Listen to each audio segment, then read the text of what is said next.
大家好，今天给大家开箱一个会馆的大号的充气灯啊，可以看到这是一个超大的箱子啊。这个箱子呢它下面有滑轮，有滑轮的话，我们可以非常方便的运输它。然后呢，它这里还有一个拉杆，它这个拉杆呢，把它拉出来，其实这个时候它就和你的行李箱一样了，哎，你可以拉着它走。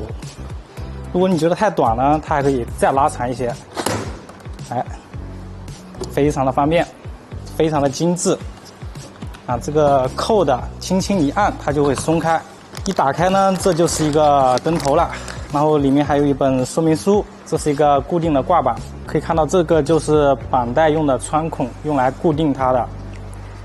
可以看到1、2、3、4、5、6、7、8，这应该是4条绑带穿插过去，然后就可以把这个灯头给固定住了。然后这一层是隔板，我们放一边线。这就是弹格，然后这个是一个充气泵，还有后面这个绑带用于固定灯具的。充气泵是给这个充气用的，然后这个是牛控制器，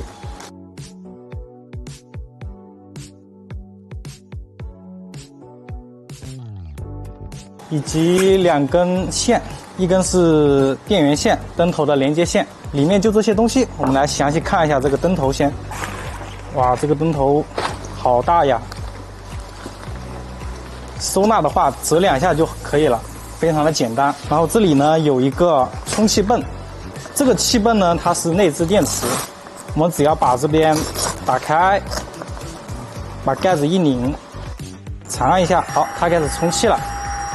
长按呢，它也可以关闭，然后把这个电源线呢连接到这个牛上，灯头的连接线也连接上去。连接好之后，就会像我们后面这个灯一样，这个灯固定的还是比较牢靠的。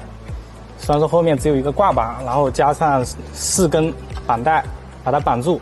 好，我们详细看一下它这个灯光吧。这个灯光现在是用这个牛控制的这台灯，然后我们可以看一下它这个色温的调节，高色温到低色温。调节的过程中也是变化非常柔和，不会说一顿一顿的。包括它的亮度也是可调的，像这种亮度的话，已经足够我们拍摄使用了。除了基础的色温调节，我们还可以调节采光，比如说蓝色、绿色以及红色。除了这些颜色调节呢，我们还可以放一些简单的特效，比如说简单的闪烁，然后可以调节它闪烁的速度，以及闪烁的颜色。可以看到它这个颜色就是随机变化了，让它来一个呼吸的效果。呼吸它就是由一个低亮度到一个高亮度的一个过程。可以看到它这个呼吸也是很柔和的。